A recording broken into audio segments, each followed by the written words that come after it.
Hello, എല്ലാവർക്കും നമസ്കാരം. ഞാൻ ടോഹിനോ തോമസ്. കഴിഞ്ഞ കുറച്ച് ദിവസങ്ങൾക്ക് മുമ്പ് എൻ്റെ വഴക്ക് എന്ന് പറയുന്ന സിനിമയുടെ സംവിധായകനായിട്ടുള്ള സനൽകുമാർ ശശിധരൻ സനലേട്ടൻ ഇങ്ങനെ ഒരു പോസ്റ്റ് ഇട്ടു. ഒരു വലിയൊരു പോസ്റ്റായിരുന്നു. അപ്പോൾ അതിനകത്ത് മെൻഷൻ ചെയ്തിട്ടുള്ള അദ്ദേഹത്തിൻ്റെ ബന്ധു കൂടിയായിട്ടുള്ള കോ പ്രൊഡ്യൂസർ പാരറ്റ്മൗണ്ട് പിക്ചേഴ്സിൻ്റെ കോ പാർട്ട്ണറായിട്ടുള്ള ഗിരീഷ് ചന്ദ്രൻ, ഇദ്ദേഹമാണ് ഇവിടെ ഉള്ളത്.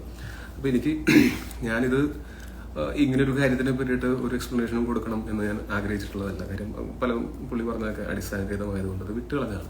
പക്ഷെ പിന്നീട് എനിക്ക് തോന്നിയത് മാധ്യമങ്ങളൊക്കെ ഏറ്റെടുക്കുകയും ഞാനെന്തോ ഭയങ്കര വില്ലനായിട്ട് ചിത്രീകരിക്കപ്പെടുകയും ചെയ്തപ്പോൾ വേറെ ഒന്നുമല്ല, ആൾക്കാർക്ക് തീരുമാനിക്കാം ആരുടെ ഭാഗത്താണ് ശരി തെറ്റെന്നൊക്കെ. പക്ഷെ അത് ഒരു ഭാഗം മാത്രം കേട്ടിട്ട് അവർ നമ്മുടെ ഭാഗം കൂടെ കേൾക്കണം എന്നെനിക്കൊരു ആഗ്രഹം ഉണ്ടായിരുന്നു. സൗണ്ട് ഉറക്കം പറയണം. ഓക്കെ. അപ്പോൾ ബാക്കിയുള്ളവർ എല്ലാവരും അത് ഡിസൈഡ് ചെയ്യുന്ന സമയത്ത് ഞങ്ങളുടെ ഭാഗം കൂടെ കേട്ടിട്ട് വേണം ഡിസൈഡ് ചെയ്യാൻ എന്ന് മാത്രം എനിക്കൊരു ആഗ്രഹമുണ്ട്. ഒന്നാമത്തെ കാര്യം, നമ്മൾ ഈ സിനിമ ചെയ്യാനായിട്ട് തീരുമാനിക്കുന്നത് 2020 ഞങ്ങൾ 12 ദിവസം കൊണ്ട് ഷൂട്ട് ചെയ്യാനായിട്ട് തീരുമാനിക്കുകയും നമ്മൾ ഏകദേശം അതിനേക്കാൾ അധികം ഒന്നും എടുത്തിട്ടില്ല, ദിവസങ്ങൾ കൊണ്ട് ഷൂട്ട് ചെയ്യുകയും അതിനകത്ത് കുറേ ലെങ്തി ഷോട്ട്സ് ഉണ്ടായിരുന്നു, 15 മിനിറ്റും 20 മിനിറ്റും ഒക്കെ ഉള്ള. ഞാൻ പേഴ്സണലി ഭയങ്കരമായിട്ട് ചലഞ്ചിങ് ആയിട്ടുള്ള, എന്നാൽ ഞാൻ ഭയങ്കര എൻജോയ് ചെയ്തൊരു ചലഞ്ചായിരുന്നു. എനിക്ക് ഭയങ്കര ലേണിംഗ് എക്സ്പീരിയൻസ് ആയിരുന്നു വഴക്ക് എന്ന് പറയുന്ന സിനിമ. അപ്പോൾ ആ സിനിമയുടെ ഷൂട്ടിന്റെ സമയത്തൊക്കെ ഞാനും സനലേട്ടനും നമ്മൾ വളരെ നല്ല ബോണ്ടായിരുന്നു. അതിന് മുമ്പ് പലരും എൻ്റെ അടുത്ത് വോൺ ചെയ്തു, പുള്ളി അങ്ങനെയാണ് ഇങ്ങനെയാണെന്നൊക്കെ. പക്ഷെ എനിക്ക് അങ്ങനെ, ഞാൻ പരിചയപ്പെട്ട ഒരു മനുഷ്യൻ അങ്ങനെ ഒരു പ്രശ്നക്കാരനായിട്ടുള്ള മനുഷ്യനായിട്ട് തോന്നിയില്ല.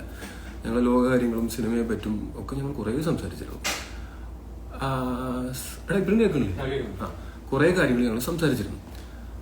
അപ്പോൾ ആ ഒരു ബന്ധത്തിലാണ് ഷൂട്ടിന്റെ സമയത്തും ഭയങ്കര രസമായിരുന്നു. ഷൂട്ടിന്റെ സമയത്ത് അപ്പോൾ പുള്ളിക്ക് ക്രിയേറ്റീവായിട്ടുള്ള പല ഇങ്ങനത്തെ ചിന്തകളുണ്ട്. അതിനൊക്കെ ഞാൻ 100% കൂടെ നിന്നിട്ടുണ്ട്.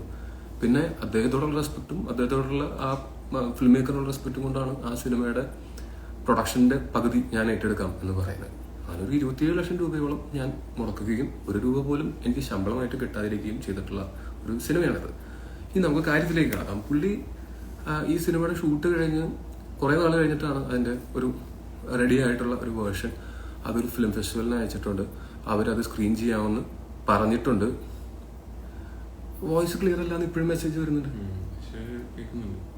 കേൾക്കുന്നുണ്ടെന്ന് വിശ്വസിക്കുന്നു. അപ്പോൾ ദിവസങ്ങൾക്ക് ശേഷം പുള്ളി എൻ്റെ അടുത്ത് പറഞ്ഞു ഇങ്ങനെ ആ ഫിലിം ഫെസ്റ്റിവലിന്റെ ആൾക്കാർ നമ്മളുടെ സിനിമയെ റിജക്റ്റ് ചെയ്തു, ഒരു ഇന്റർനാഷണൽ കോക്കസ് നമുക്ക് എതിരായിട്ട് പ്രവർത്തിക്കുന്നുണ്ട്, പുള്ളിയെ തകർക്കാനായിട്ട് ശ്രമിക്കുന്നുണ്ടെന്നൊക്കെ പറഞ്ഞപ്പോൾ ഞാൻ എൻ്റെ അമ്മോ അങ്ങനെയൊക്കെ ഉണ്ടാവോ എന്നാണ് ഞാൻ ആദ്യം വിചാരിച്ചത്. പിന്നീട് പുള്ളി എൻ്റെ അടുത്ത് പറഞ്ഞു ആ സിനിമ പക്ഷെ എന്നാലും നമ്മൾ വേറെ ഫെസ്റ്റിവൽസും കൂടെ വന്നിട്ട് അങ്ങനെ നമുക്ക് ചില ഫെസ്റ്റിവൽസിൽ നമുക്ക് കിട്ടുകയും ചെയ്തു, അപ്പോൾ ചില ഫെസ്റ്റിവലുകൾ റിജക്ട് ചെയ്യുകയും ചെയ്തു. അപ്പോൾ ഞാൻ മനസ്സിലാക്കിയത് ആ സിനിമയുടെ ഗണത്തിൽപ്പെടുന്ന സിനിമകളെ ആക്സെപ്റ്റ് ചെയ്യുന്ന ഫെസ്റ്റിവൽസും ഉണ്ട്, അല്ലാത്ത ഫെസ്റ്റിവൽസും ഉണ്ട്. ഇപ്പോഴും ഞാൻ വിശ്വസിക്കുന്നു വഴക്ക് നല്ല സിനിമയാണ് എന്നാണ്. ഒരിക്കലും ഞാൻ എൻ്റെ ഒരു സിനിമയും ഡിസോൺ ചെയ്യില്ല. അത് നല്ലതായാലും ചീത്തയായാലും വിജയമായാലും പരാജയമായാലും ഞാൻ എൻ്റെ ഏത് സിനിമയും, ഞാൻ ചെയ്തിട്ടുള്ള സിനിമ ഞാൻ കഥ കേട്ട് ഞാൻ ആ ടീമുമായിട്ട് ഡിസ്കസ് ചെയ്തിട്ട് ചെയ്യാൻ തീരുമാനിച്ചിട്ടുള്ള ഒരു സിനിമയും ഞാൻ ഡിസോൺ ചെയ്യില്ല.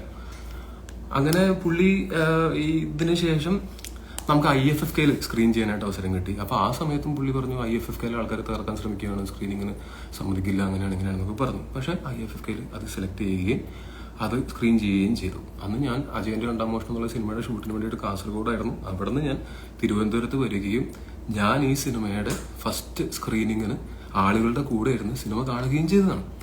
അതിനുശേഷം അവിടെ നിറച്ച ആളുണ്ടായിരുന്നു വഴക്ക് കാണാനായിട്ട്, തിയേറ്ററിന് പുറത്ത് വഴക്കെന്നൊക്കെ പറഞ്ഞിട്ട്. അങ്ങനെയൊക്കെ ഭയങ്കരമായിട്ട് ആൾക്കാരത് ഇഷ്ടപ്പെടുകയും ഞാൻ അവരുടെ ആൾക്കാരോട്ട് സംവദിച്ചതാണ് അന്നത്തെ ദിവസം ഈ സിനിമയെ പറ്റിയിട്ട്.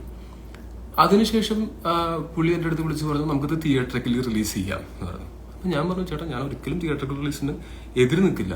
കാര്യം വെച്ചാൽ പുള്ളി പറഞ്ഞത് വേറെ ഒരാളെ കൊണ്ടുവന്നിട്ട് അയാളെ കൊണ്ട് ഇൻവെസ്റ്റ് ചെയ്യിച്ചിട്ട് നമുക്ക് റിലീസ് ചെയ്യാം, അതിന്റെ റിസ്ക് അവരുടെ അടുത്തോട്ട് എന്ന് പറയുന്ന സമയത്ത് എനിക്കതൊരു ഒരാളെയും കൂടി ഇതിനകത്തേക്ക് കൊണ്ടുവന്ന് അവരെ കൊണ്ട് റിസ്ക് എടുപ്പിച്ചിട്ട്, കാര്യം ഇത് പുള്ളി അന്ന് ആ തിയേറ്ററിൽ IFFK വരുന്ന ഓഡിയൻസ് എന്ന് പറയുന്നത് അക്കാഡമിക് നിലവാരമുള്ള സിനിമകൾ, അങ്ങനെയുള്ള സിനിമകൾ എൻജോയ് ചെയ്യാൻ വേണ്ടിയിട്ട് വരുന്ന ആൾക്കാരാണ്. അവര് അത്രയും താല്പര്യത്തോടെ അത് കണ്ടു എന്ന് വിചാരിച്ചിട്ട് നമ്മളിതൊരു വൈഡ് റിലീസൊക്കെ ചെയ്തിട്ട് ഫസ്റ്റ് ഡേ ഫസ്റ്റ് ഷോ ആൾക്കാർ തിക്കിത്തള്ളി കയറുന്ന ഒരു സിനിമ ആയിരിക്കില്ല എന്നുള്ള ബോധ്യം എനിക്കുണ്ട്. കാര്യം നമ്മൾ ഓരോ സിനിമയും ചെയ്യുന്ന സമയത്ത് ആ സിനിമയുടെ ഓഡിയൻസ് എന്താണ് എന്ന് ചിന്തിക്കുന്നതാണ്.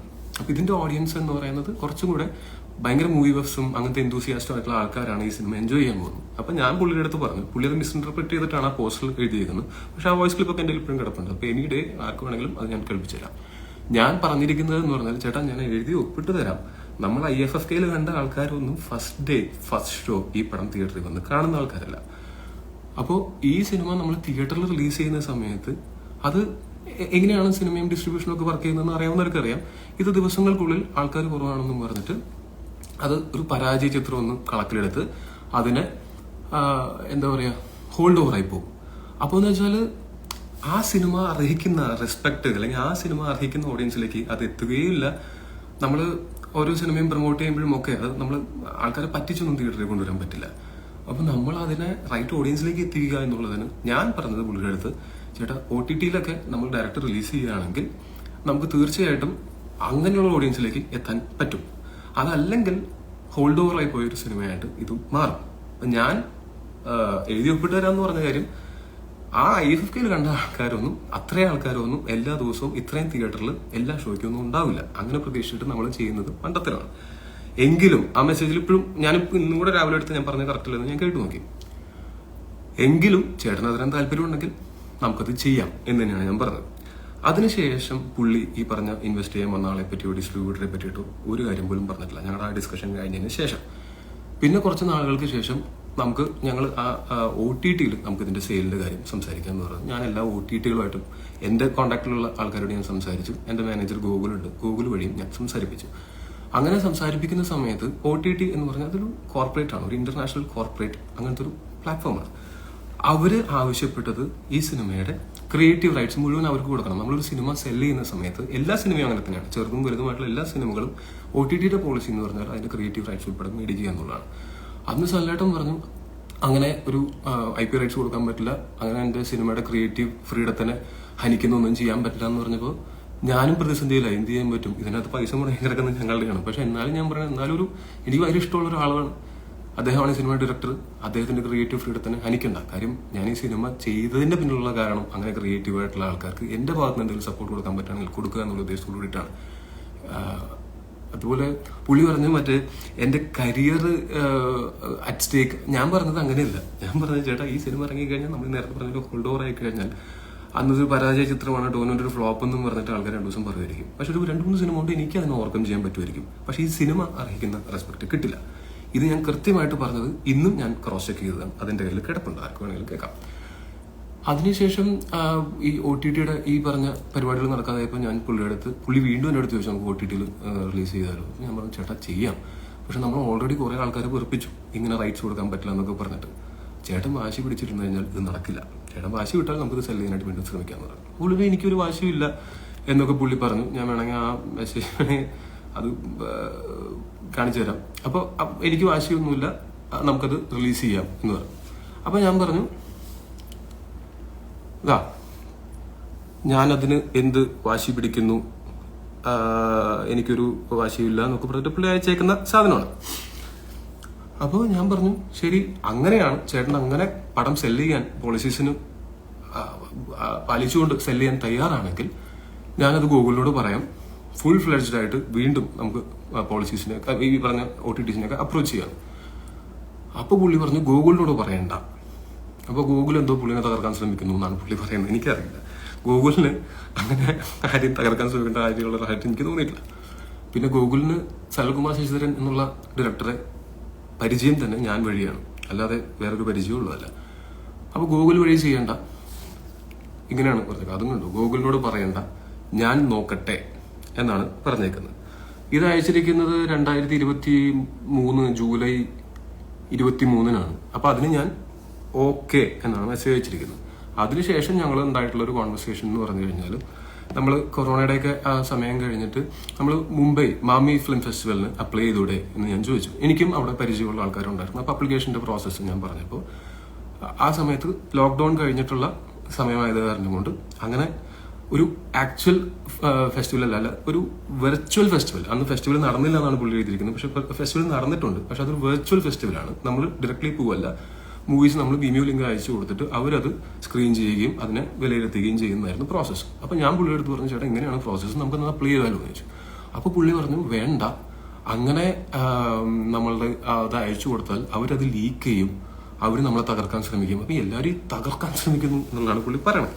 അപ്പൊ അതിന്റെ ഒരു മെയിലാണ് ഞാൻ പുള്ളിക്ക് അയച്ചു. അതിനുശേഷം ഈ പറഞ്ഞ ഇത് ആദ്യം ഉണ്ടായതാണ് മുംബൈ ഫെസ്റ്റിവലിൽ 2022. 2023 ഞാൻ വീണ്ടും അയച്ചു. ഇങ്ങനൊരു മെയിലുണ്ട്, എനിക്ക് വന്നതാണ്, എന്നെ CC ഇട്ടിട്ടുണ്ടായിരുന്ന ഒരു മെയിലാണ് അത്. എനിക്ക് മുംബൈ ഫെസ്റ്റിവലിൽ നിന്ന് ഡിയർ സനൽ എന്ന് പറഞ്ഞിട്ട് അദ്ദേഹത്തിന് അഡ്രസ് ചെയ്യുന്നൊരു മെയിലായിരുന്നു. അതിൽ എന്നെ CC വെച്ചിട്ടുണ്ടായിരുന്നു. അപ്പൊ ഞാൻ ഇത് സ്ക്രീൻഷോട്ട് എടുത്തിട്ട് പുള്ളിക്ക് അയച്ചു. ചേട്ടാ ഇതാണ് അയച്ചത്. ചേട്ടാ ഇങ്ങനെ ഒരു സാധനം അയച്ചിട്ടുണ്ട്, അപ്പൊ എന്റെ കൂടെ അതിനകത്ത് അവര് ടാഗ് ചെയ്ത് അയച്ചിട്ടുണ്ട്. ചേട്ടന് കണ്ടിട്ടില്ലെന്ന് തോന്നുന്നു കൊണ്ട് എന്റെ അടുത്ത് വിളിച്ചവര് ചോദിച്ചാണ്. ഓക്കെ, അപ്പോൾ അതിന് ദിവസങ്ങൾക്ക് ശേഷം ഒരു 10-20 ദിവസം കഴിയുമ്പോൾ പുള്ളി എനിക്ക് മെസ്സേജ് അയച്ചു, Tovi I was not in WhatsApp for some time, sorry just heard this, we applied. അപ്പൊ എനിക്ക് സന്തോഷം. ഇതാണ് ഞങ്ങൾ തമ്മിലുണ്ടായിട്ടുള്ള ഏറ്റവും അവസാനത്തെ കോൺവെർസേഷൻ. പിന്നെ OTT സെയിൽസ് നടക്കുന്ന സമയത്ത് ഞങ്ങൾ അതിന് വേണ്ടിയിട്ട് ചെന്നപ്പോൾ ഈ പോളിസീസ് അംഗീകരിക്കാത്തത് മാത്രമല്ലായിരുന്നു പ്രശ്നം, ഇദ്ദേഹത്തിന്റെ സോഷ്യൽ പ്രൊഫൈലും ഒരു പ്രശ്നമായിരുന്നു. സനലേട്ടൻ ആൾക്കെതിരെ ഒരു കേസും അറസ്റ്റും ഒക്കെ നടന്നതാണ്. OTT പോളിസീസിൽ പ്രധാനപ്പെട്ട ഒന്നെന്ന് പറഞ്ഞാൽ കേസിൽ ഇൻവോൾവ് ആയിട്ടുള്ളത് അവർ നിരപരാധിയാണെന്ന് തെളിയിക്കപ്പെടുന്നത് വരെയും അവരുടെ സിനിമകളുമായിട്ട് അസോസിയേറ്റ് ചെയ്യാനായിട്ട് ഈ കോർപ്പറേറ്റുകൾക്ക് താല്പര്യമില്ല എന്ന് പറഞ്ഞു. അതുകൊണ്ടാണ് അത് വിൽക്കാൻ പറ്റാതിരുന്നത്. ഇതാണ് സത്യാവസ്ഥ. പുള്ളിയും ശ്രമിച്ചു, പുള്ളി തന്നെ ഗോകുലിനോട് പറയേണ്ട, പുള്ളി തന്നെ ചെയ്തോളാം എന്ന് പറഞ്ഞിട്ട് പുള്ളി ശ്രമിച്ചിട്ടും നടന്നില്ല. അതിന്റെ കാരണങ്ങൾ ഇതാണ്. ഞാനിത് കഴിഞ്ഞിട്ട് അക്കാഡമിക് സർക്കിളിലുള്ള വേറെയും സിനിമകൾ ചെയ്തിട്ടുണ്ട്. അങ്ങനെ എന്റെ കരിയർ ഏതെങ്കിലും ഒരു സിനിമ അക്കാഡമിക് സർക്കിളിലുള്ള സിനിമ ചെയ്തിട്ട് ആ സിനിമ സാമ്പത്തിക ലാഭം കിട്ടാതെ വരുമ്പോൾ തകർന്നു പോകുന്നൊരു കരിയറാണെന്നൊരു തോന്നൽ എനിക്കുണ്ടെങ്കിൽ ഞാൻ അദൃശ്യജാലകങ്ങൾ പോലൊരു സിനിമ പ്രൊഡ്യൂസറായിട്ട് ഞാൻ ആ സിനിമയിൽ അഭിനയിക്കുകയും അത് തിയേറ്ററുകൾ റിലീസ് ചെയ്തതാണ്. അന്നൊരു ദിവസം ഫുൾ ഞാൻ പ്രൊമോഷൻ വന്നിരുന്നത് ഇവിടുത്തെ എല്ലാ മീഡിയാസും കണ്ടതാണ്. ഡോക്ടർ ബിജു സാറും അതിന്റെ പ്രൊഡ്യൂസറായിട്ടുള്ള രാധികയും എല്ലാവരും ഉണ്ടായിരുന്നു. എന്നിട്ട് ആ സിനിമ നമ്മൾ OTTയിലും അവർ വാങ്ങി. കാരണം പോളിസീസ് അംഗീകരിക്കാൻ തയ്യാറായിരുന്നു. സോഷ്യൽ പ്രൊഫൈല് ഡോക്ടർ ബിജു സാറിന്റെയും ഞങ്ങളുടെ എല്ലാവരുടെയും നല്ലതായിരുന്നു.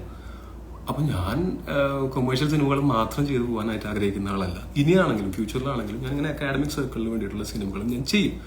ആ ചെയ്യുന്ന സമയത്ത് അതിനെ സെല്ല് ചെയ്യാനായിട്ട് ഇങ്ങനത്തെ പ്രാക്ടിക്കൽ ഡിഫിക്കൽട്ടീസ് വന്നു കഴിഞ്ഞാൽ ഞാൻ എന്ത് ചെയ്യും? പിന്നെ ഞാനും ഈ ഗിരീഷ് ഏട്ടനുമാണ് ഇതിനകത്ത് ഫണ്ട് മുടക്കിയിരിക്കുന്ന ആൾക്കാർ. ഞാനൊരു 27 ലക്ഷം മുടക്കിയിട്ടുണ്ട്, പുള്ളി ഒരു 27 ലക്ഷം രൂപ മുടക്കിയിട്ടുണ്ട്. സനലേട്ടന് 0 ഇൻവെസ്റ്റ്മെന്റ് ആണ്. പുള്ളി പലതവണയായിട്ട് ശമ്പളം ആയിട്ട് മേടിച്ചിട്ടുണ്ട്. IFFKയിൽ സ്ക്രീൻ ചെയ്തപ്പോൾ കിട്ടിയ എമൗണ്ട് ഞങ്ങളത് എവിടെയാണെന്ന് ചോദിച്ചിട്ടില്ല, അതും പുള്ളി തന്നെയാണ് ഉപയോഗിച്ചിട്ടുള്ളത്. ഇതിലൊന്നും എനിക്കൊരു പരാതിയില്ല, കാര്യം പുള്ളിക്കും ജീവിച്ചു പോകാൻ പൈസ വേണം ഞാൻ മനസ്സിലാക്കുന്നു. പിന്നെ ഇത് ഫാക്ടുകൾ നിങ്ങളോട് പറയുക എന്നുള്ളത് മാത്രമേ എനിക്ക് ഉദ്ദേശമുള്ളൂ. പുള്ളി എന്നോട് ചെയ്ത പോലെ പുള്ളിയുടെ ക്യാരക്ടർ അസാസിനേഷൻ എന്റെ കാര്യമേ അല്ല. എനിക്ക് ഇപ്പോഴും പുള്ളിയോട് as a film maker respect ഉണ്ട്, പുള്ളി ചെയ്ത സിനിമയോട് ഇഷ്ടമുണ്ട്. പണ്ട് ഞാൻ പരിചയപ്പെട്ട സമയത്തുണ്ടായിരുന്ന സനലേട്ടനോട് എനിക്കിപ്പോഴും നല്ല സ്നേഹമുണ്ട്. ഇപ്പോഴത്തെ സനലേട്ടനെ എനിക്ക് മനസ്സിലാവുന്നില്ല. പിന്നെ ഇപ്പോഴും ഞാൻ പറയുന്നു, വഴക്ക് എന്ന് പറയുന്ന സിനിമ ഡിസ്ട്രിബ്യൂട്ട് ചെയ്യാനും OTTയിൽ മേടിക്കാനും ആളുകൾ തയ്യാറാവുകയാണെങ്കിൽ 100% ഞാൻ അതിന്റെ പ്രൊമോഷന് വേണ്ടിയിട്ട് വന്നിരിക്കുകയും ആ സിനിമയെ പറ്റിയിട്ട് സംസാരിക്കുകയും ചെയ്യും. എനിക്കതിൽ ഇപ്പോഴും യാതൊരു എതിർപ്പില്ല. ഇതിൽ കൂടുതൽ ഞാൻ എന്താണ് ചെയ്യേണ്ടതെന്ന് എനിക്കറിയില്ല. പിന്നെ ഇത് ആദ്യമായിട്ടല്ല പുള്ളിയുടെ കൂടെ വർക്ക് ചെയ്തിട്ടുള്ള ആൾക്കാരെ ക്യാരക്ടർ അസാസിനേഷൻ ചെയ്യുന്നത്. അന്ന് എനിക്ക് മനസ്സിലായില്ല, ഇന്ന് എനിക്ക് മനസ്സിലാവുന്നുണ്ട്. നിങ്ങൾക്കത് സമയമുണ്ടെങ്കിൽ താല്പര്യമുണ്ടെങ്കിൽ ഇത് നിങ്ങളെ ബാധിക്കുന്ന വിഷയമേ അല്ല, ഇത് എന്നെ മാത്രം ബാധിക്കുന്ന വിഷയം, എന്നെ അത്ര ബാധിക്കുന്ന വിഷയമല്ല. പക്ഷെ ഒരു ക്ലാരിറ്റി ഈ കാര്യങ്ങൾക്ക് വേണമെന്ന് തോന്നിയതുകൊണ്ട് മാത്രമാണ് ഞാനത് പറയുന്നത്. സമയവും താല്പര്യം ഉണ്ടെങ്കിൽ പുള്ളി ഇതിനു മുമ്പിട്ടുള്ള പോസ്റ്റുകൾ ഒന്ന് വായിച്ചു നോക്കിക്കഴിഞ്ഞാൽ ഞാൻ ഈ പറഞ്ഞതിൻ്റെയൊക്കെ സത്യാവസ്ഥ നിങ്ങൾക്ക് തന്നെ മനസ്സിലാക്കാവുന്നതാണ്. ഒരു മനുഷ്യൻ പറയുകയാണ് ലോകം മുഴുവനും അയാളെ തകർക്കാൻ ശ്രമിക്കുകയാണ്, കോർണർ ചെയ്യാൻ ശ്രമിക്കുകയാണ്, കൊല്ലുവാൻ ശ്രമിക്കുകയാണ്, ഗവൺമെന്റ് കൊല്ലാൻ ശ്രമിക്കുന്നു, ഞങ്ങൾ കൊല്ലാൻ ശ്രമിക്കുന്നു, തകർക്കാൻ ശ്രമിക്കുന്നു എന്ന് ലോകം മുഴുവനും അങ്ങനെ ചെയ്യുന്നു എന്ന് ഒരാള് അവകാശപ്പെടുകയാണെങ്കിൽ അല്ലെങ്കിൽ വിശ്വസിക്കുകയാണെങ്കിൽ അത് ലോകത്തിന്റെ മുഴുവനും കുഴപ്പമാണോ അതോ അയാളുടെ ചിന്തകളുടെ കുഴപ്പമാണോ എന്നുള്ളത് വിലയിരുത്തേണ്ടത് ഞാനല്ല. ഒരാളുടെ മാനസിക നിലയോ ഒരാളുടെ ചിന്താഗതിയോ സ്വഭാവ സവിശേഷതയോ ഇതൊന്നും വിലയിരുത്താനായിട്ട് ഞാൻ ആരുമല്ല. ഇതാണ് എന്റെ ഭാഗത്തുനിന്ന് പറയാനുള്ള സത്യാവസ്ഥ. ഇനി ഗിരീഷ് ഏട്ടനാണ്, ഞാൻ ആദ്യമായിട്ടാണ് ഇദ്ദേഹത്തിനെ കാണുന്നത്. പക്ഷെ ഞങ്ങൾ ഫോണിലൂടെ സംസാരിച്ചിട്ടുണ്ട്. ഈ മാത്രമല്ല സനലേട്ടൻ ഇപ്പോൾ എവിടെയാണെന്ന് പോലും ആർക്കും അറിയില്ല. പുള്ളി തിരുവനന്തപുരത്ത് വീട്ടിലില്ല, പുള്ളി ഇന്ത്യയിലേ ഇല്ലെന്നാണ് ഞാൻ മനസ്സിലാക്കുന്നത്. ഇദ്ദേഹം പല ദിവസങ്ങളായിട്ട് അദ്ദേഹത്തിനെ കണക്ട് ചെയ്യാൻ ശ്രമിക്കുകയാണ്. 2023 ഓഗസ്റ്റ് 23 അവസാനമായിട്ട് ഞങ്ങൾ തമ്മിലൊരു വാട്സപ്പ് കോൺവെർസേഷൻ തന്നെ ഉണ്ടാവുന്നത്. അതിനുശേഷം പുള്ളി അപ്രത്യക്ഷമായിട്ടുണ്ട്. മെസ്സേജിന് റിപ്ലൈ ഇല്ല, ഒന്നുമില്ല. ഇതാണ് സത്യസന്ധമായിട്ടുള്ള കാര്യങ്ങൾ. ഇതിനു മുമ്പ് ഇദ്ദേഹം ആരോപിച്ചിട്ടുള്ള കുറെ കാര്യങ്ങളുണ്ടായിരുന്നു, കുറെ ആൾക്കാർക്കെതിരെ, ഇദ്ദേഹത്തിന്റെ സിനിമകൾ പ്രൊഡ്യൂസ് ചെയ്തവർക്കെതിരെയും അഭിനയിച്ചവർക്കെതിരെയും ഒക്കെ. അതിന്റെയൊക്കെ സത്യാവസ്ഥ എന്താണെന്ന് പിന്നീട് ആൾക്കാർക്ക് ബോധ്യപ്പെട്ടിട്ടും ഉള്ളതാണ്. ഇതെല്ലാം വിലയിരുത്തി നിങ്ങൾക്ക് സമയമുണ്ടെങ്കിൽ ഒരു തീരുമാനം എടുക്കാം. ഇനി ബാക്കി ഗിരീഷ് ഏട്ടൻ പറയാം. ഹലോ എവരിവൺ, എൻ്റെ പേര് ഗിരീഷ് നായർ. ഒക്കെ പറഞ്ഞാ ബേസിക്കലി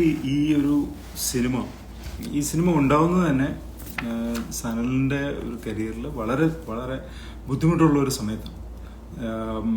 നേരത്തെ ഉണ്ടായിരുന്ന സിനിമ ചെയ്തുകൊണ്ടിരുന്ന പ്രൊഡ്യൂസർ പുള്ളിയുമായിട്ട് തെറ്റിപ്പോവുകയും പുള്ളിക്ക് അദ്ദേഹമായിട്ട് വർക്ക് ചെയ്യാൻ പറ്റാത്തൊരവസ്ഥ, വേറൊരു പ്രൊഡ്യൂസറും കിട്ടാതെ വന്നപ്പോൾ നമ്മൾ പുള്ളിയെ സ്നേഹിക്കുന്ന കുറേ ആൾക്കാർ ചേർന്ന് പുള്ളിയെ ഒന്ന് ഹെൽപ്പ് ചെയ്യണം എന്നുള്ള ഒരു ഉദ്ദേശത്തോടു കൂടിയാണ് ഈ സിനിമ വന്നത്. അപ്പോൾ ഈ സിനിമ തുടക്കത്തിൽ നമ്മളത് പ്ലാൻ ചെയ്യുന്ന സമയത്ത് ഇപ്പോൾ ടൊവിനോയുടെ ഫാദർ ആയിരുന്നു ഇതിന് കൂടുതൽ ഇൻവോൾവ് ആയിട്ടുള്ളത് ഫൈനാൻഷ്യലി. അപ്പോൾ അദ്ദേഹം ആദ്യത്തെ മീറ്റിംഗ് പറഞ്ഞു തന്നെ നമ്മൾ ഈ ഒരു പ്രോജക്റ്റ് ചെയ്യുന്നത് ഒരു കഴിവുള്ള ഒരു സംവിധായകനെ ഹെൽപ്പ് ചെയ്യാൻ വേണ്ടി മാത്രമാണ്. We don't expect anything. അതെനിക്കിപ്പോൾ ഓർമ്മയുണ്ട് ആ ഒരു പുള്ളി പറഞ്ഞ ഒരു സെൻറ്റൻസ്. ഇപ്പം ഞാനായാലും ഇതിനകത്ത് ഇൻവോൾവ് വന്നത് കാരണം ഞാൻ ഇതിനു മുമ്പ് ഫിലിം ഡിസ്ട്രിബ്യൂഷൻ രംഗത്താണ് ചെയ്തിട്ടുള്ളത്. അപ്പോൾ ഒരു പ്രൊഡക്ഷൻ രംഗത്തോട്ട് വന്നത് തന്നെ പുള്ളിയെ സഹായിക്കുക എന്നുള്ള ഒരു ഉദ്ദേശത്തിലാണ്. അപ്പോൾ ആ രീതിയിൽ അത് പെട്ടെന്ന് തന്നെ നമുക്ക് കോവിഡ് ടൈമിൽ അത് ചെയ്യാൻ പറ്റി. ആ സമയത്ത് എല്ലാവരും വളരെ സന്തോഷത്തിലായിരുന്നു, കാര്യങ്ങളൊക്കെ വളരെ ക്ലിയർ ആയിരുന്നു. ഇത് സിനിമ ഇറങ്ങിയിട്ട് സത്യം പറഞ്ഞാൽ നമ്മൾ വിചാരിച്ച അത്ര ഫെസ്റ്റിവലുകളിലൊന്നും പോയില്ല. ഒത്തിരി ഫെസ്റ്റിവലുകളിൽ സബ്മിറ്റ് ചെയ്തു, പക്ഷേ ഫെസ്റ്റിവലുകളിലൊന്നും തന്നെ അക്സെപ്റ്റൻസ് കിട്ടിയില്ല. പക്ഷെ ആ സമയത്ത് പോലും ആരും തന്നെ പുള്ളിയെ കുറ്റപ്പെടുത്തുകയോ ആരെയും കുറ്റപ്പെടുത്തുന്ന രീതിയിൽ ഒരു നിലപാടും എടുത്തിട്ടില്ല. കാരണം എനിക്കിപ്പോൾ ഓർമ്മയുണ്ട്, ടൊവിനോയുടെ ഫാദർ പറഞ്ഞതെന്ന് വെച്ചാൽ സിനിമയാകുമ്പോൾ ഇതൊക്കെ സ്വാഭാവികമാണ്, അത് നമുക്ക് അതിൻ്റെ ഭാവി നമുക്ക് പ്രവചിക്കാൻ പറ്റത്തില്ല. പുള്ളി എന്നെ തന്നെ കുറെ അഡ്വൈസ് ചെയ്യുന്നുണ്ട്, ഗിരീഷ് ഇത് ഇൻവെസ്റ്റ് സൂക്ഷിക്കണം, ഇത്തരം സിനിമകളിൽ ഇൻവെസ്റ്റ് ചെയ്ത് കഴിഞ്ഞാൽ പൈസ ഉണ്ടാവുന്നില്ല, അതൊരു നഷ്ടമായിരിക്കും, നിങ്ങൾ ആലോചിച്ചിട്ട് ചെയ്യാം. അപ്പോൾ ഞാൻ പറഞ്ഞു ഓക്കെ സാർ, നമുക്ക് പുള്ളിയെ ഹെൽപ്പ് ചെയ്യാനായിട്ട് ഇറങ്ങാം. ആ രീതിയിൽ പുള്ളിയെ ഹെൽപ്പ് ചെയ്യുക എന്നുള്ള ഒരു ഉദ്ദേശത്തോടു കൂടി നമ്മൾ ഒരു സംരംഭം ചെയ്യും. അതിൻ്റെ അവസാനം നമ്മളെ സഹായിക്കുന്ന ആൾക്കാർക്ക് ബുദ്ധിമുട്ടുണ്ടാകുന്ന രീതിയിൽ ഇത്തരം പോസ്റ്റുകൾ വരികയും ചെയ്യുന്നത് തികച്ചും വളരെ സങ്കടകരമാണ് സത്യം പറഞ്ഞാൽ. കാരണം പുള്ളിയെ വളരെ സ്നേഹിക്കുന്ന ഒരാളെന്ന രീതിയിലാണ് ഞാൻ പറഞ്ഞത്, സങ്കടകരമാണ്. എനിക്ക് ടൊവിനോ പറഞ്ഞ പോലെ കഴിഞ്ഞൊരു വർഷമായിട്ട് എനിക്ക് പുള്ളിയെ കോൺടാക്ട് ചെയ്യാൻ പറ്റിയിട്ടില്ല. യാതൊരു വിധത്തിലും പുള്ളിയുടെ ഫോണുകളില്ല, പുള്ളി മെയിൽ അയച്ചില്ല, യാതൊരു റെസ്പോൺസിബിൾ ഇല്ല. ഇങ്ങനെ ഈ ഫേസ്ബുക്കിൽ പുള്ളി കുറച്ച് പോസ്റ്റ് ഇടുകയും അതിനെ പോലും നമുക്ക് റെസ്പോണ്ട് ചെയ്യാൻ പറ്റാത്ത രീതിയിലാണ് പുള്ളി സെറ്റ് ചെയ്തിരിക്കും. അപ്പോൾ എനിക്ക് സനലിൻ്റെ അടുത്ത് പറയാനുള്ളത്, ദയവ് ഇത് ആലോചിക്കുക, ഈ ഇങ്ങനത്തെ ഒരു പോസ്റ്റ് കൊണ്ട് നമ്മളെ സ്നേഹിച്ച ആൾക്കാരെ ഹേർട്ട് ചെയ്യുന്നതിൽ എന്താണ് അർത്ഥം? അത് പിൻവലിക്കുക, അതിനെ അൺകണ്ടീഷണലായിട്ട് അപ്പോളജൈസ് ചെയ്യുക, so that you can move head. Actually you can move head with your life and do what you are good at, like making movies or something. ഇനി കുറച്ചൊരു ഔദ്യോഗികമായിട്ടൊരു എനിക്കൊരു കാര്യം പബ്ലിക്കിനോട് പറയാനുള്ളതെന്ന് വെച്ചാൽ, പുള്ളി എഴുതുന്നതോ പുള്ളി ചെയ്യുന്നതോ ആയ കാര്യങ്ങളുമായിട്ട് പാരമൗണ്ട് പിക്ചേഴ്സിനോ അതിൻ്റെ ഡയറക്ടേഴ്സിനോ അല്ലെങ്കിൽ അതിൻ്റെ ഇൻവെസ്റ്റേഴ്സിനോ യാതൊരു വിധ ബന്ധവുമില്ല. കാരണം നമുക്ക് യാതൊരു വിധത്തിൽ പുള്ളിയെ കോൺടാക്ട് ചെയ്യാൻ പറ്റുന്നില്ല. യാതൊരു വിധത്തിലുള്ള റെസ്പോൺസിബിലിറ്റിയും ഞങ്ങൾക്കില്ല. എല്ലാം പുള്ളിയുടെ വ്യക്തിപരമായ അഭിപ്രായങ്ങളും കാര്യങ്ങളും മാത്രമായിരിക്കും എന്നും കൂടെ എനിക്ക് പറയാനുള്ളത്. Thank you. ഓക്കെ, അപ്പൊ അത്രേ ഉള്ളൂ. പുള്ളി ഇനി പുള്ളിയുടെ വേർഷനായിട്ട് ഇനി വരട്ടെ. കാര്യം ഇതിൽ കൂടുതൽ എന്തെങ്കിലും ഞങ്ങൾക്ക് പറയാനുണ്ടെന്ന് തോന്നുന്നില്ല. ഈ വിഷയത്തോടുള്ള എൻ്റെ അവസാനത്തെ റെസ്പോൺസ് തന്നെയാണ് ഇത്. കാര്യം എനിക്ക് പറയാനുള്ളത്, ഞാൻ കൃത്യമായിട്ട് ഉണ്ടായ സംഭവങ്ങൾ സത്യസന്ധമായിട്ട് പറഞ്ഞിട്ടുണ്ട്. ഇതിന്റെ ഇനിയും എന്തെങ്കിലും ഉണ്ടെങ്കിൽ, ഇതിന്റെ തെളിവുകൾ ആവശ്യമുണ്ടെങ്കിൽ ഇതെല്ലാം എൻ്റെ ഫോണിൽ തന്നെ ഉണ്ട്. എനിഡേ അത് കാണേണ്ടവർക്ക് കാണാം, അന്വേഷിക്കേണ്ടവർക്ക് അന്വേഷിക്കാം. ഒരു വശം മാത്രം കണ്ടിട്ട് തീരുമാനങ്ങൾ എടുക്കാൻ നിൽക്കരുത്, ജഡ്ജ് ചെയ്യരുത്. അത് ഭയങ്കര കഷ്ടമാണ്. കാര്യം ഞാനങ്ങനെ ഒരു വലിയ ഇതൊന്നും ബാധിക്കാത്ത ഭയങ്കര സൂപ്പർ നാച്ചുറൽ ലൈഫ് ജീവിക്കുന്ന ആളെന്നല്ല. തെറ്റായിട്ട് അക്യൂസ് ചെയ്യപ്പെടുമ്പോൾ വിഷമം തോന്നാവുന്ന ഒരു സാധാരണക്കാരനാണ്. നിങ്ങളുടെ ലൈഫിൽ നിങ്ങൾക്ക് ഇങ്ങനെ ഉണ്ടാവുകയാണെങ്കിൽ നിങ്ങൾക്ക് എന്ത് തോന്നുമോ അത് തന്നെ എനിക്ക് തോന്നുന്നുമുണ്ട്. മാത്രമല്ല, എല്ലാം നമ്മൾ പുള്ളിയുടെ ഒരു കാര്യത്തിന് വേണ്ടി ചെയ്തിട്ട് അവസാനം നമ്മൾ വില്ലനായി മാറുക എന്ന് പറയുന്നത് ഇത്തിരി സങ്കടമുള്ള കാര്യമാണ്. പിന്നെന്താണ്, അപ്പൊ അത്രേ ഉള്ളൂ. Thank you so much. ഇത്ര നേരം ഇത് കണ്ടുകൊണ്ടിരുന്നവർക്ക് താങ്ക് യു സോ മച്ച്. ഇത് ഞാൻ എൻ്റെ ഇൻസ്റ്റാഗ്രാമിൽ വീഡിയോ ആയിട്ട് പോസ്റ്റും കൂടെ ചെയ്യാം, സോ ദാറ്റ് ഫ്യൂച്ചർ റെഫറൻസസിന് ഞാൻ പറഞ്ഞ കാര്യങ്ങളിൽ ആൾക്കാർക്ക് ക്ലാരിറ്റി ഇല്ലെങ്കിൽ മനസ്സിലാക്കാനായിട്ട് ഇത് ഉണ്ടാവും. Thank you so much. Love you all.